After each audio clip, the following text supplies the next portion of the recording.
नमस्कार दोस्तों, स्वागत है आपका वनडे एग्जाम सेंटर में। दोस्तों, आज के वीडियो में हम लोग अलाउद्दीन खिलजी की बाजार नियंत्रण व्यवस्था का अध्ययन करेंगे और जानेंगे कि अलाउद्दीन खिलजी की बाजार नियंत्रण व्यवस्था क्या थी, इस व्यवस्था का उद्देश्य क्या था, इसके बारे में जानेंगे।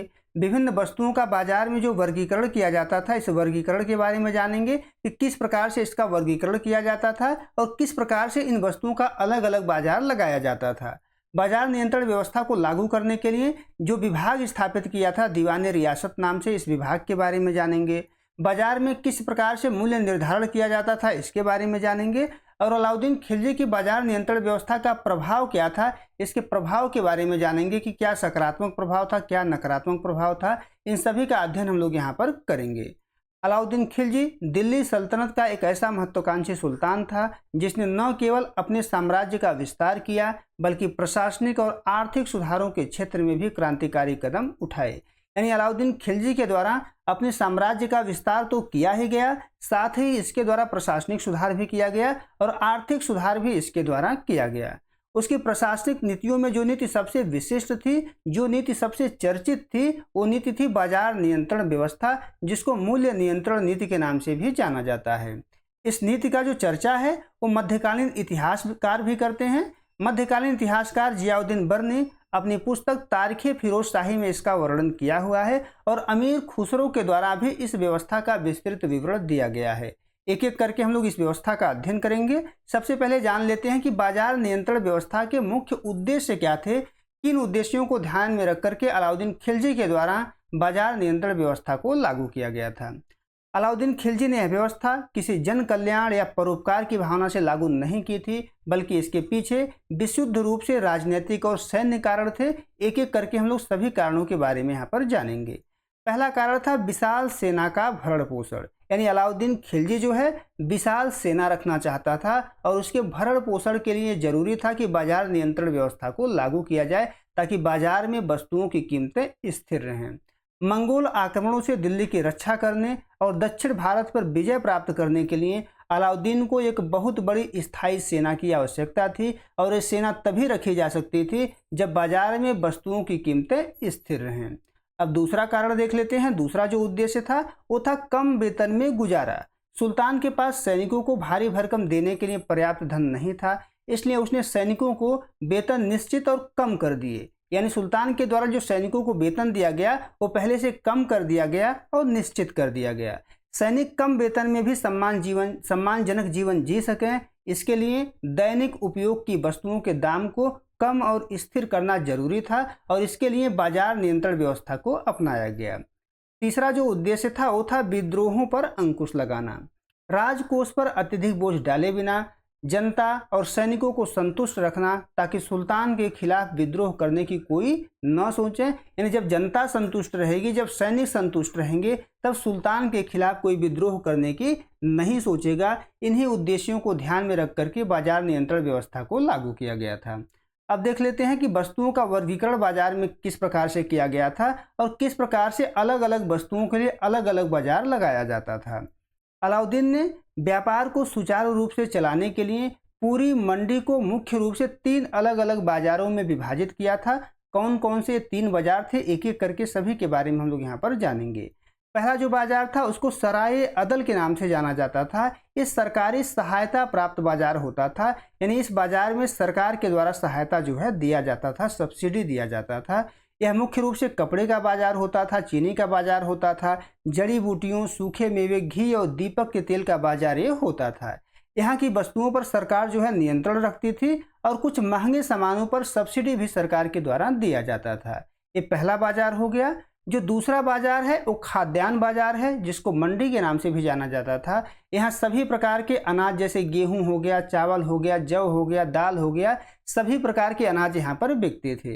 इस बाजार में कीमतें जो थी स्थिर होती थी, 1 पैसे का भी उतार चढ़ाव करने की अनुमति यहाँ पर नहीं होती थी। तीसरा जो बाजार देख लेते हैं कि तीसरा बाजार क्या था। तीसरा जो बाजार था वो घोड़ों, दासों और मवेशियों का बाजार था। सेना के लिए बेहतरीन घोड़ों की उपलब्धता सुनिश्चित करने के लिए घोड़ों का बाजार बहुत महत्वपूर्ण था। यहाँ बिचौलिए यानी कि दलालों पर सख्त पाबंदी थी ताकि वो कीमतें न बढ़ा सकें। यानी यहाँ पर भी कीमतें स्थिर थी, कीमतों को कोई बढ़ा घटा नहीं सकता था। जितनी कीमतें तय थी उसी पर बेचना भी पड़ता था और उसी कीमत पर खरीदना भी पड़ता था। आगे बढ़ते हैं, अब देख लेते हैं कि बाजार नियंत्रण व्यवस्था को लागू करने के लिए किन किन प्रशासनिक अधिकारियों की नियुक्ति की गई थी और किस विभाग की स्थापना की गई थी। इस व्यवस्था को कड़ाई से लागू करने के लिए अलाउद्दीन ने एक नए विभाग और सक्षम अधिकारियों की नियुक्ति की। विभाग का नाम था दीवाने रियासत। यह वाणिज्य मंत्रालय की तरह था। इसका जो प्रमुख बनाया गया था वो याकूब नाजिर था। याकूब नाजिर को अलाउद्दीन खिलजी ने इसका प्रमुख बनाया हुआ था। इस विभाग का काम था पूरे बाजार और व्यापारियों पर नियंत्रण रखना। यानी यही जो विभाग था वो बाजार नियंत्रण व्यवस्था को चलाता था, बाजार पर नियंत्रण रखता था और व्यापारियों पर नियंत्रण रखता था। दूसरा देख लेते हैं, जो अधिकारी था उसको सहना या मंडी के नाम से जाना जाता था। प्रत्येक बाजार का एक अधीक्षक होता था जिसको सहना कहा जाता था। खाद्यान्न बाजार का जो सहना था वो मलिक कबूल था। मलिक कबूल को खाद्यान्न बाजार का सहना बनाया गया था। इनका काम यह देखना था कि कोई नियम न तोड़े और कीमतें तय सीमा में रहें। यानी बाजार में क्या हो रहा है, कोई नियम तोड़ रहा है कि नहीं तोड़ रहा है, कीमतों में कोई उतार चढ़ाव तो नहीं कर रहा है, ये सभी कुछ देखना सहना का काम होता था। इसके अलावा जो अधिकारी नियुक्त किए गए थे वो बरीद और मुन्हियान थे। ये सुल्तान के गुप्तचर और जासूस होते थे। बरीद जो होते थे खुले तौर पर और मुन्हियान जो होते थे गुप्त रूप से बाजार की हलचल को देखते थे। धोखाधड़ी हो रही है कि नहीं इसको देखते थे। कीमतें किस प्रकार से काम कर रही हैं, जो कीमतें तय की गई हैं उसी पर वस्तुओं को खरीदा जा रहा है, बेचा जा रहा है, इसको देखते थे और सीधे सुल्तान को रिपोर्ट करते थे। बीच में किसी को रिपोर्ट नहीं करते थे। अब आगे बढ़ते हैं और जान लेते हैं कि बाजार में मूल्य निर्धारण किस प्रकार से किया जाता था। सल्तनत के इतिहास में पहली बार सरकार ने दैनिक उपयोग की लगभग हर छोटी बड़ी वस्तु का दाम कानूनी तौर पर तय कर दिया। बरनी के अनुसार कुछ प्रमुख वस्तुओं के दाम इस प्रकार हैं। गेहूं जो था वो 7.5 जीतल प्रति मन था। मन जो था उस समय का माप था। जौ जो था वो 4 जीतल प्रति मन था। चावल और उड़द जो था वो 5 जीतल प्रतिमन जो है बिकता था बाजार में। गुणवत्ता वाले घोड़े जो होते थे वो 100 से लेकर के 120 टंका में बिकते थे। टंका जो था वो चांदी का एक सिक्का था। जो साधारण घोड़ा होते थे वो 10 से लेकर के 25 टंका में बिकते थे। दुधारू गाय जो होती थी वो 3 से लेकर के 4 टंका में बिकती थी। जीतल और टंका के बारे में जान लेते हैं। टंका दिल्ली सल्तनत का मुख्य चांदी का सिक्का था और जीतल जो था ये तांबे का छोटा सिक्का होता था। एक टंके में 64 जीतल जो है होते थे। अब आगे बढ़ते हैं और जान लेते हैं कि किस प्रकार से अलाउद्दीन खिलजी ने बाजार नियंत्रण व्यवस्था में जमाखोरी और मुनाफाखोरी पर पूर्ण प्रतिबंध लगाया हुआ था। बाजार में कृत्रिम कमी पैदा करके मुनाफा कमाने वालों के खिलाफ सुल्तान ने सख्त नियम बनाए हुए थे। पहला नियम था किसानों और व्यापारियों को यह आदेश था कि वे अपने जरूरत भर का अनाज रखकर बाकी तुरंत तय दाम पर बाजार में बेच दें। यानी कोई किसान अपने पास कोई वस्तु जो है जरूरत से ज़्यादा नहीं रख सकता था, उसको तय दाम पर बाजार में बेचना पड़ता था। दूसरा नियम था कोई भी व्यापारी या बिचौलिया अनाज स्टॉक यानी कि जमाखोरी नहीं कर सकता था। यदि कोई ऐसा करते पकड़ा जाता तो उसका सारा माल जब्त कर लिया जाता और उसे कठोर शारीरिक दंड भी दिया जाता। ये जो है बाजार में अव्यवस्था उत्पन्न न हो सके, कृत्रिम मांग को पैदा न किया जा सके, कृत्रिम आपूर्ति को पैदा न किया जा सके, इसके लिए अलाउद्दीन खिलजी ने बनाया हुआ था। अब आगे बढ़ते हैं और जान लेते हैं कि व्यापारियों का अनिवार्य पंजीकरण किस प्रकार से किया जाता था। सभी स्थानीय और बाहर से आने वाले व्यापारियों के लिए दीवान रियासत जो विभाग बनाया गया था, इस विभाग में पंजीकरण कराना अनिवार्य था। बिना पंजीकरण करवाए या व्यापार नहीं कर सकते थे।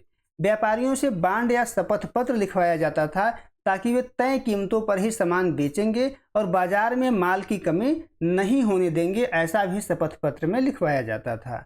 जो घुमंतू व्यापारी होते थे जिनको बंजारा कहा जाता था, इनको दिल्ली के आसपास बसाया गया ताकि वे निरंतर अनाज की आपूर्ति मंडी में करते रहें।